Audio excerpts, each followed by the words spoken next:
Hey guys, and welcome back to another episode of Federico Talks Watches. Obviously, I'm not in my office. I am in Madrid visiting family, just hanging out in my hotel room shooting this video. The beautiful Plaza Neptuno right behind me. I really love this town. I hope you guys are having a fantastic holiday so far. Today, I wanted to talk about, to close out the year, what are the 5 most popular watch brands that I've sold at DelrayWatch.com. Some of them you might expect, some of them you might not. I'll tell you why they have been the most popular, and a few little other interesting tidbits of watch market information to round out the year. Now, of course, before we get started, customary wristwatch check. I'm wearing my H. Moser Perpetual Aventurine Moon Phase for the holidays. It's my special occasion watch. I absolutely love it. And we are getting a bunch of new watches at DelrayWatch.com. We just got in a very rare GP Laureato Skeleton in rose gold. That's like $6,000 cheaper than the next cheapest in the world. Fantastic watch. A Breitling Super Ocean with the blue dial.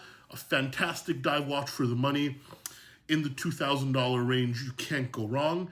And a very cool and not very commonly seen Zin 105 on a bracelet. Another very, very cool tool watch that won't break the bank. So yeah, guys, let's talk about the 5 brands I've sold the most this year, why I think it's been that way, and, just a few interesting tidbits of data that you might enjoy hearing about the watch market. Now, I will say, I'm not going to give exact numbers, obviously, for the business, for Delray Watch, but we've sold just under 1,500 watches this year.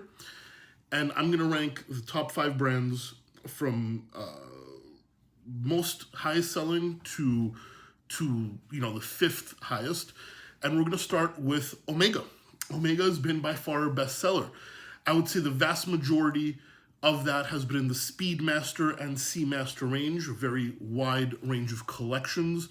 I'm sure you guys are not surprised that it's Omega. They've been doing very, very well. We sold a ton of units, by far our number 1 brand. However, on the Seamaster and Speedmaster, very few DeVilles, only 3 or 4 Constellations, a decent amount of Aquaterras, but very heavily Seamaster and Speedmaster. The next is Tudor, another brand I'm sure you're not surprised by. However, I would say 90% of the Tudors are Black Bay and Black Bay 58s. The second highest selling collection is the Tiger, but that's well under the Black Bays. Pelagos would come in 3rd, and people love the Pelagos. When we get them, they sell out almost immediately, but very few people want to sell them to us, which is why I think we've had fewer in stock, whereas Black Bays trade very, very quickly. And Tigers that have been discontinued for such a long time, people are starting to like them again, so Tigers are quite hot. Now, 3rd, a brand you might not expect, and for a reason you might not expect, is Breitling. Breitling was our 3rd bestseller. No, not the Navitimer, not the Chronomat. I would say Navitimer is 2nd, Super Ocean's 3rd, but number 1, what made Breitling 3rd is the new Breitling Endurance Pro. Their colorful quartz chronograph made in bright light that comes in green, white, blue, orange, a ton of those. Selling, in the high 2,000 range. That's been a hit, and we've sold multiple dozens of that watch, which is surprising because it's quartz, but I think people love the colors. I think people love that it's so tough. They like that it's Breitling at a certain price point, and that has propelled Breitling to the 3rd place spot. Now, 4th, Rolex. Now, for any other watch dealer in the world, Rolex would be 1st. For us, it's 4th. There's a good reason for that. We don't tend to stock a ton of Rolexes for a couple of reasons. One, the market is extremely up and down at the moment. It's very volatile. 2, there's not a lot of profit margin in Rolex. And I'm very honest that I'm a business, right? Profit matters to me. But, we don't tend to stock a lot of Rolexes because you have to pay so much for them. And when you sell them, you don't really make that much at all. And if the market's so volatile, you can actually lose a lot of money. So I think the reason Rolex is 4th is We buy them a lot less than Omega and Tudor, but the ones that do come in, they still sell. So Rolex for everybody else is first. For me, it's fourth. And fifth, another one you might be surprised by is Grand Seiko. Grand Seiko has been killing it for us this year. We sell them extremely well. We sell the bracelet models, the strap models, the dress models. There is no number one winner in Grand Seiko. I would say the automatics are number one, followed by the spring drive, and then quartz would be last in terms of amount we've sold. But people seem to be loving Grand Seiko. They love the quality they get for the money. The new anniversary movement has been doing extremely well for them, even though it's brought the price point up.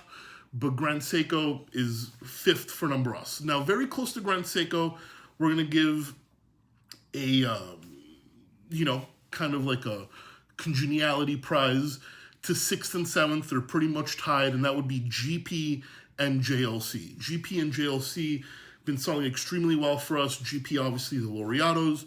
JLC, a lot of their dress models more than the sports models. Those would be very close to Grand Seiko, and tied for sixth would be GP and JLC. Now, out of this, what have I noticed? Well, a few things. Obviously, the number one selling movement is automatic, followed by manual line, followed by quartz. Nothing too surprising. However, I will say a very high proportion of watches we're selling are on bracelets. So bracelet seems to be outselling straps massively. Even in dress watches, even in sports watches, people seem to be going for bracelets, which is a little surprising to me because I'm very much a strap guy, but hey, the numbers don't lie. Bracelets seem to be going very well. And also, now that the market is a little bit more volatile, the number of units we're selling is the same, just at a lower price point. So while before the average price point was around $5,700, it's dropped to $4,500. Now, that's not necessarily a bad thing because some of the margins on lower priced pieces are higher, but we have noticed the average price point has dropped a little bit. And, even though at the end of the year now, the market has softened a bit, the number of units we're selling is still pretty high. So we're still extremely happy. So yeah, that's kind of a little closeout of what Delray's done for the year, ranking the 5 best-selling brands that we've had, and a few pieces of extra information like what is selling. Hopefully you find this maybe not useful, but definitely interesting to kind of see the market from my perspective. I'm sure other dealers, their businesses run differently, so they may have different answers, but that is kind of the data I have on our end. Guys, thank you so much for sticking with me at Federico Talks Watches, for supporting Delray Watch, and, just for being around. All of this could not be done without you. And this will be the last video of the year, but I will be back in Miami on January 2nd and going back to a normal recording schedule. So just bear with me, but in the meantime, enjoy time with your loved ones, enjoy the holidays, enjoy the end of the year, and I hope you have a prosperous new year. Thank you so much, and take care.